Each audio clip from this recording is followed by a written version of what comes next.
بسم اللہ الرحمن الرحیم۔ السلام علیکم دوستو۔ علی بن حرب کہتے ہیں، ہم ضروریات زندگی خریدنے کے لیے اپنے وطن موصل سے سامرا جانے کے لیے نکلے۔ دجلہ میں چند کشتیاں موصل سے سامرا تک چلتی تھیں اور اجرت پر سواریوں اور ان کے ساز و سامان کو ایک جگہ سے دوسری جگہ منتقل کرتی تھیں۔ میں بھی ایک کشتی میں سوار ہو گیا۔ کشتی ہمیں لے کر سامرا کی طرف سطح آب پر چل پڑی اور دریائے دجرہ کی مسافت طے کرنے لگی۔ کشتی میں لدے سامان کے علاوہ ہم صرف 5 آدمیوں پر مشتمل جماعت تھی۔ دن بڑا پرلطف تھا اور بادل کا دور دور تک کوئی نشان نہیں تھا۔ فضا بالکل صاف ستھری اور انتہائی خوشگوار تھی۔ دریائے دجلہ بالکل پرسکون تھا۔ کشتی بان بڑی مستی میں خوبصورت گانے جھوم جھوم کر گائے جا رہا تھا اور کشتی بڑے سکون سے سطح آب پر تیزی کے ساتھ منزل مقصود کی طرف رواں دواں تھی۔ کشتی میں سوار اکثر لوگوں کو ہلکی ہلکی نیند آنے لگی، لیکن میں دجلہ کی دونوں جانب حسین و جمیل ساحل کے مناظر سے لطف اندوز ہو رہا تھا۔ اچانک میری نگاہ پانی میں ایک بڑی سی مچھلی پر پڑی جو اچھل کر کشتی کے اندر آ پڑی۔ میں نے جلدی سے مچھلی کو پکڑ لیا کہ مبادا وہ دوبارہ دریا میں چھلانگ نہ لگا دے۔ مچھلی کو پکڑنے کے لیے جو میں دوڑا تو کشتی ہچکولے کھانے لگی، جس کی وجہ سے لوگوں کی نیندیں اڑ گئیں اور وہ نیند کی غنودگی سے باہر آ گئے۔ جب انہوں نے مچھلی دیکھی تو ایک آدمی نے کہا، یہ مچھلی اللہ تعالیٰ نے ہمارے لیے بھیجی ہے، اس لیے ہم کیوں نہ آگے ساحل پر اتریں اور اسے بھون کر کھائیں۔ یہ اتنی بڑی ہے کہ ہم سبوں کو کفایت کر جائے گی۔ ہمیں اس کی رائے بھلی لگی۔ کشتی بان نے بھی اس سے موافقت کی اور کشتی کا رخ ساحل کی طرف موڑ دیا۔ ہم لوگ ساحل پر اترے اور گھنے درختوں کے جھنڈ میں داخل ہوئے تاکہ لکڑیاں اکٹھی کر کے مچھلی بھونیں۔ جو ہی ہم گھنے درختوں کے جھنڈ میں داخل ہوئے، ایک خوفناک منظر ہمارے رونگٹے کھڑے کر دیے۔ ایک مقتول زمین پر ڈھیر تھا، اس کے قریب ایک تیز دھار چاقو پڑا ہوا تھا۔ پاس ایک دوسرا جوان آدمی بھی تھا جس کی مشکیں کسی دی گئی تھیں۔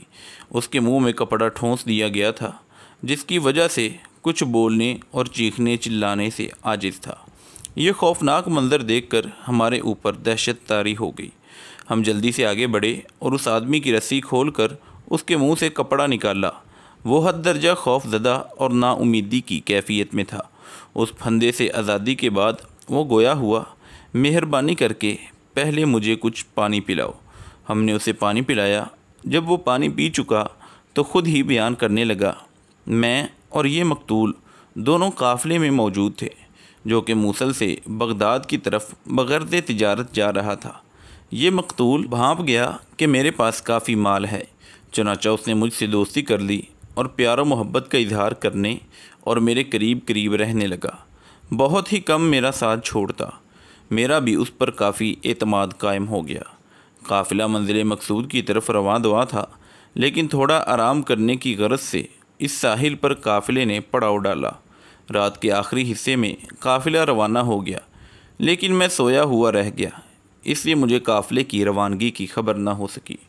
قافلے کی روانگی کے بعد اس مقتول نے میری نیند کا ناجائز فائدہ اٹھاتے ہوئے مجھے رسی سے باندھ دیا، جیسا کہ تم مجھے دیکھ رہے ہو، اور اس نے میرے منہ میں کپڑا ٹھونس دیا تاکہ میں چیخو پکار نہ کر سکوں۔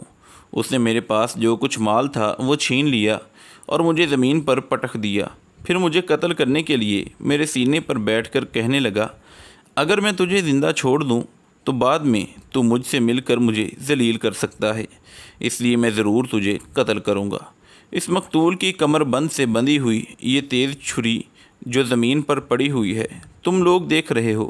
اس نے مجھے قتل کرنے کے لیے کمر بند سے چھری کھینچی، لیکن چھری اس میں پھنس گئی، جس کی وجہ سے نکل نہیں رہی تھی۔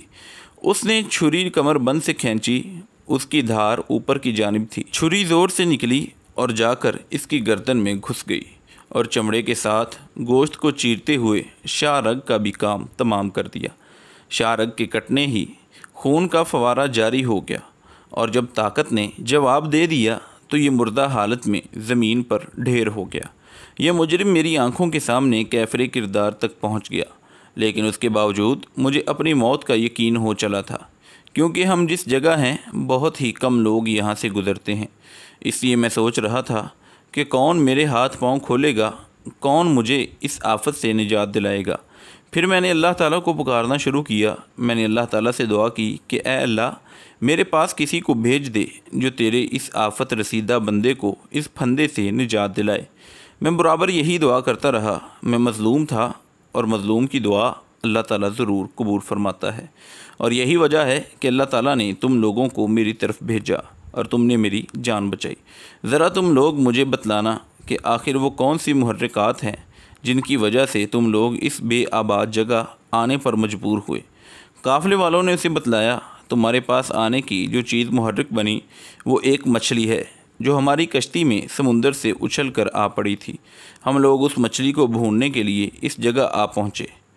مظلوم نے قافلے والوں کی گفتگو سنی، بڑا تعجب کیا اور کہنے لگا، یقیناً اللہ نے اس مچھلی کو تمہاری کشتی میں بھیجا ہے تاکہ تم اس سنسان جگہ آؤ اور مجھے اس آفت سے بچاؤ۔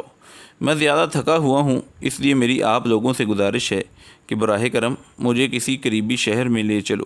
مچھلی کو بھون کر کھانے کی بات قافلے والوں کے ذہن سے یکسر نکل ہی گئی تھی، اور پھر جب وہ لوگ مظلوم کو اس کے مال سمیت لے کر کشتی کے پاس واپس آئے تو دیکھا کہ مچھلی کشتی سے کود کر سمندر میں جا چکی ہے۔